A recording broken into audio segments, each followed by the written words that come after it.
Every year, Consumer Reports buys hundreds of cars, tortures them across a 327-acre test track, and surveys close to 1 million owners.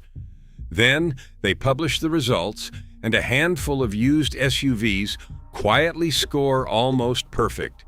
Not luxury units, not fresh-off-lease showpieces. Ordinary family haulers you can buy today for less than $12,000. I've had every one of these up on my lift, and I keep watching people walk right past them for something flashier that'll be dead in 5 years. Today, I'm counting down 5 of them, cheapest to best, and number 1 is a luxury SUV hiding inside an economy price tag. Let's get into it. Number 5, Honda CR-V, 2012 to 2013.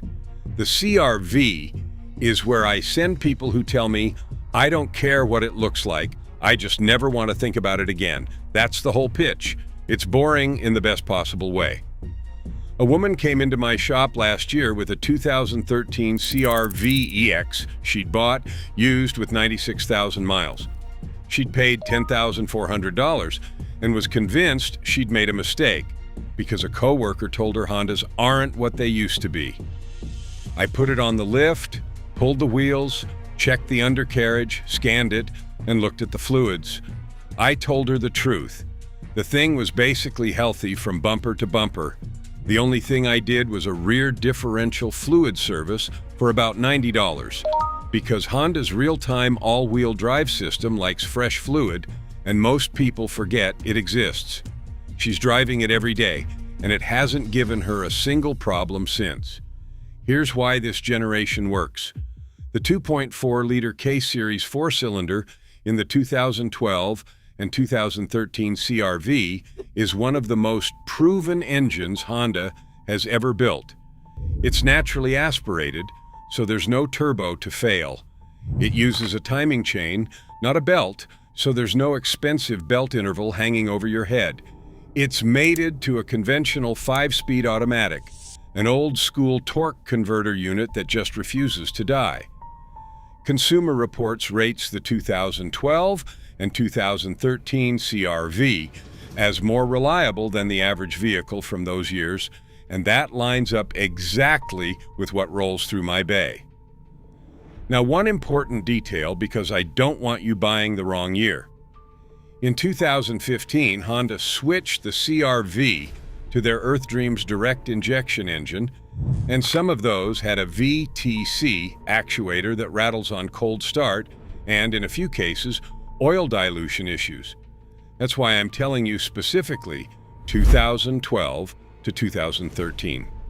You get the simpler, older engine that has nothing clever going on inside it. Simple is what lasts.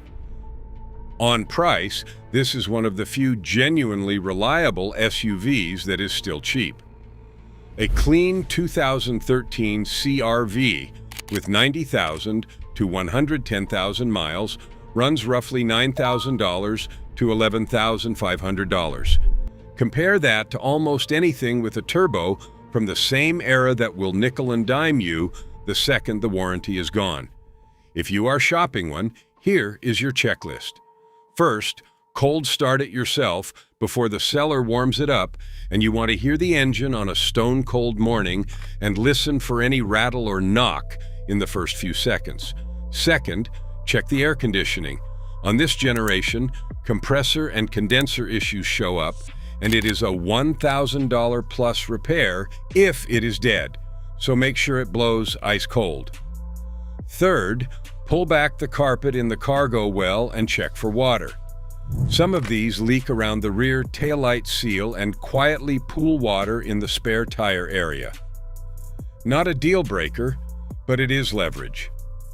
Fourth, feel the steering at low speed for any clunk. Worn front suspension bushings are common and cheap, but again, that is money off the price. Who should buy it?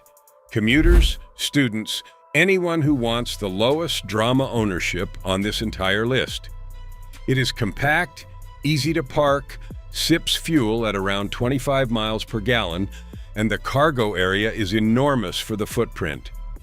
Who should skip it? If you need 3 rows, or you want anything resembling excitement behind the wheel, keep watching because the next one actually corners. Number 4. Mazda CX-5 2014 to 2016.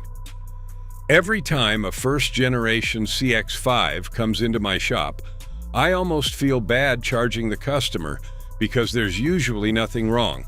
Oil, brakes, tires. That's the maintenance story on these things.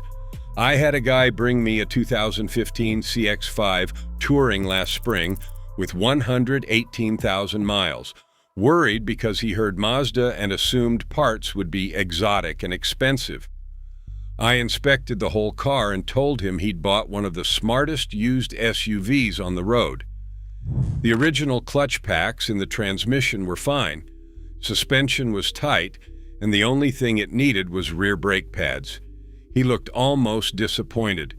What Mazda did with the CX-5 was refuse to overcomplicate it while everyone else was piling on turbos and continuously variable transmissions. The Skyactiv G engine, either the 2.0-liter or the more common 2.5-liter, is naturally aspirated with a timing chain, and it's paired with a real 6-speed automatic, not a CVT that slips and shudders at 90,000 miles. Mazda engineered these engines with an unusually high compression ratio, which is a fancy way of saying you get good fuel economy without them working hard enough to grenade themselves. And because it's a simple layout, most repairs are straightforward and cheap. This is consistently one of the better-rated compact SUVs, Consumer Reports tracks, and independent reliability data backs that up with some of the lowest repair costs in the class. The genius part is the depreciation. The market still hasn't fully caught up to how good these are, so they're cheap. Early first-gen CX-5s with higher, well-documented miles slip under $12,000 all day. Figure $10,000 to $12,500 for a 2014 to 2016 with 100,000 plus on the clock. You're getting an SUV that drives like a hot hatchback for the price of an appliance. Test drive checklist. First, get it up to highway speed and accelerate hard from about 45 to 70. If you feel a shudder or hesitation, check the motor mounts, which is a known and cheap fix on some early ones. Second, work the infotainment knob and screen. The early Mazda systems are clunky, and if the knob is sticky, it just tells you the previous owner was rough. Third, look closely at the paint, especially the hood edges and roof. Some of these had soft factory paint and clear coat issues, so bubbling or peeling is your negotiating chip. Fourth, check the tires are a matched set, because uneven or mismatched tires on an all-wheel drive Mazda can strain the driveline. Who should buy it? Anyone who wants reliable without soul-crushing. This is the one on the list that's actually fun. It handles, it steers, it feels alive. Who should skip it? If you need maximum cargo space or a third row, the CX-5 is on the smaller side. And if you plan to do serious off-roading, this is a snow and gravel machine, not a rock crawler. For 95% of buyers, none of that matters. Number 3, Toyota RAV4, 2013 to 2015. Now we're into the vehicles I'd put my own family in without a second thought. The 4th generation RAV4, starting in 2013, is the one that made this nameplate nearly bulletproof. A retired couple brought me a 2014 RAV4 XLE last year, 88,000 miles, and asked me to look it over because they were nervous about buying used at all. I did a full inspection. Brakes, suspension, drivetrain, codes, transmission fluid. It was frankly boring. Original everything, all healthy. I told them to buy it and stop worrying. That car will very likely see 200,000 miles with nothing but routine service, and Toyota's own track record says exactly that. Here's the engineering. When Toyota redesigned the RAV4 for 2013, they dropped the old V6 and the third-row option and standardized on a single 2.5-liter four-cylinder with a 6-speed automatic. That sounds boring, and it is, deliberately. It's a naturally aspirated engine with a timing chain and a conventional automatic. There's almost nothing exotic to fail. Consumer Reports rates the 2013 and 2014 RAV4 as more reliable than the average vehicle from those model years, and owner surveys consistently rank it among the most dependable compact SUVs on the market. The one honest weak spot isn't mechanical, it's the Entune touchscreen. On higher mileage examples, the screen and its buttons can get glitchy, and a replacement head unit isn't cheap, so that becomes part of your inspection. On price, a 2013 to 2014 RAV4 with 90,000 to 110,000 miles runs roughly $11,000 to $15,000, and the higher mileage, well-kept ones land right under $12,000. You're paying a small Toyota premium over the CR-V, but you're buying a slightly newer engine design and Toyota's reputation for going the distance. Shopping checklist. First, and this is the big one, sit in it and test every single function of the touchscreen and every button around it. If it lags, freezes, or the buttons don't respond, walk that into a lower price. Second, check for the recalls. These years had several, including a battery hold-down and airbag-era items, so run the VIN through the NHTSA site and confirm they've been addressed. Third, look at the front tire wear. Uneven wear means alignment was ignored, which is cheap to fix, but tells you how the car was treated. Fourth, if it's all-wheel drive, take it to an empty lot, turn the wheel to full lock, and drive a slow circle both directions, any binding or clunking, and you keep looking. Who should buy it? Anyone who wants Toyota reliability in a right-sized package and doesn't want to overpay for the badge on the next two vehicles. Who should skip it? If you want a plush, quiet ride, know that these RAV4s are a little stiff and the engine gets noisy when you push it. It's a tool, not a lounge, but it's a tool that runs forever. Number 2, Toyota Highlander 2013. This is the one people are shocked to see on an under 12,000 list because a good Highlander normally costs real money.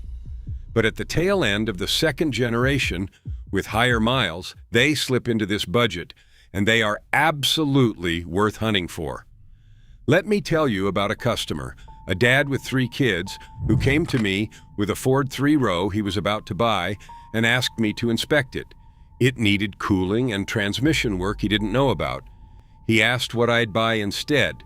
I pulled up a 2013 Highlander S EV6 with 132,000 miles for $11,200 and told him that's the one. He bought it. A year and a half later, the only money he's put into it is oil, 1 set of brake pads, and a battery. 3 kids, a dog, road trips, and it just keeps going. Here's the heart of it, literally. The 3.5-liter V6 in these Highlanders is Toyota's 2GR-FE, the same engine family that powers the Lexus RX 350. Same block, same bulletproof reputation. It's chain-driven, naturally aspirated, and it routinely runs past 250,000 miles with basic care. It's paired with a proven 6-speed automatic that's smooth and durable.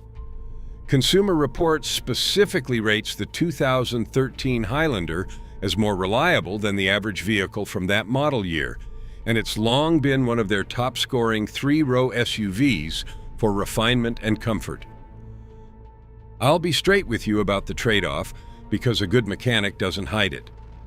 The second-generation Highlander, 2008 through 2013, had more recalls than some other years, mostly wiring and switch-related, so 2013 is the one I steer people toward because it's the most sorted-out, final-year version of that body. And the common complaints I actually see are minor. Air conditioning compressors that weaken with age, and sunroof drain tubes that clog and let water into the footwells. Both are known, both are manageable, and both are leverage at the negotiating table. On price, a 2013 Highlander with 120,000 to 150,000 miles runs roughly $10,000 to $13,000. Compare that to a same-year Lexus RX 350, same engine. Remember, that'll cost you several thousand more. You're buying Lexus mechanicals with a Toyota badge and an extra row of seats. Inspection checklist. First, run the defroster and put your hand on every air conditioning vent. Confirm it blows genuinely cold, because a weak compressor is your most likely age-related cost. Second, lift the floor mats and press the carpet in all 4 footwells, feeling for damp. If it's wet, the sunroof drains are clogged, which is cheap to clear, but tells you it's been neglected. Third, run the VIN for recalls and make sure the wiring and airbag items are closed out. Fourth, my pro tip, find one that was owned by a family with grown kids or a set of grandparents. Those get every service done on time and get babied. A garaged, one-owner Highlander is basically a new car under the miles. Who should buy it? Families who need 3 rows, highway commuters who want a smooth, quiet V6, and anyone who wants that Lexus-grade drivetrain without the Lexus price. Who should skip it? If you want tight parking lot dimensions or sporty handling, this is a big, comfortable cruiser, not a corner carver. And the third row is really only for kids. Which brings me to number 1, and if you've been waiting for the catch on this whole list, this is where it disappears entirely. If this straight talk is useful to you, take 1 second and subscribe, because I've got more videos coming on the exact SUVs dealerships push versus the ones that actually make sense. Number 1. Lexus RX 350, 2011 to 2013. This is the SUV I recommend more than any other to people who think they can't afford reliability and luxury at the same time. Because with the RX 350, you get both for the price of a plain economy crossover. Here's the story that sold me on telling everyone about these. A nurse came into my shop, mid-40s, working long shifts, and told me her budget was $12,000, and she just wanted something that would never leave her stranded on a night drive home. She'd been looking at high-mileage economy SUVs and settling. I asked if she'd ever considered a Lexus. She laughed and said Lexus was out of her league. I pulled up a 2012 RX 350 with 128,000 miles for $11,800 and told her that was the most reliable thing on her entire list. And it happened to be a luxury SUV. She was skeptical right up until she drove it. Then she got it. She's still driving it, still trouble-free, and she keeps telling people the same thing I'm telling you. Let me explain why this one is the crown of the list. The RX 350 uses that same 3.5-liter 2GR-V6 we just talked about in the Highlander, the near-indestructible Toyota engine, but wrapped in Lexus build quality. Consumer Reports rates the 2011 and 2012 RX as more reliable than the average vehicle from those years, and they describe the RX as delivering a nearly headache-free ownership experience with a proven track record of terrific service. Independent reviewers rank the 2012 RX 350 near the very top of luxury midsize SUVs for reliability. One of them literally puts it third out of 29 in its class. This is a genuinely luxurious vehicle that scores like an appliance for dependability. That combination almost doesn't exist anywhere else on the used market. And because it's built on a car-based platform, the ride is smoother and quieter than anything else on this list. Owners routinely report crossing 200,000 and even 300,000 miles on nothing but maintenance. The most common issues I see are small and age-related, the occasional oil pump or water pump on very high mileage examples, and the early Lexus infotainment and mouse-style controller that feels dated by today's standards. None of it is the kind of catastrophic, wallet-emptying failure you get from the German luxury SUVs people cross-shop at this price. On money, this is the part that gets ridiculous. A 2011 to 2012 RX 350 with 120,000 to 150,000 miles regularly lands right around $10,500 to $12,500. Now go price a used German luxury SUV from the same era, a BMW X5 or a Mercedes from 2011. You can buy those cheap too, but you'll spend the difference on repairs within a year because air suspensions, cooling systems, and electronics on those things fail like clockwork once they age. The RX 350 just doesn't do that. You're getting the luxury without the luxury tax on the back end. Here's your inspection checklist, and pay attention because a well-bought RX is a decade of peace of mind. First, check the service history for timing-related maintenance and confirm the water pump and any oil pump service. On a high-mileage V6, knowing what's already been done is worth a lot. Second, test every luxury feature. Power tailgate, heated and cooled seats, sunroof, the navigation, and the controller. Luxury features are expensive to fix, so you want them all working before you buy, and any that don't are money off. Third, feel the ride on a rough road. The RX should float. If it crashes over bumps, the struts are tired, which is a normal wear item, but again, leverage. Fourth, run the VIN for recalls and get a mechanic to confirm there are no oil leaks around the engine, which is the main thing to watch as these age. Who should buy it? Anyone who's tired of choosing between reliable and nice. Night shift workers, long-distance commuters, families who want a quiet, plush, safe SUV that will not betray them. You are getting 90% of a brand new luxury experience for a fraction of the cost, with a drivetrain proven over hundreds of thousands of miles. Who should skip it? If you need a third row, this generation of RX doesn't have one. Get the Highlander instead. And if cutting-edge tech matters to you, the infotainment here is dated. But if what you actually want is something beautiful, comfortable, and effectively unkillable, this is the best $12,000 decision on the entire market. So there they are.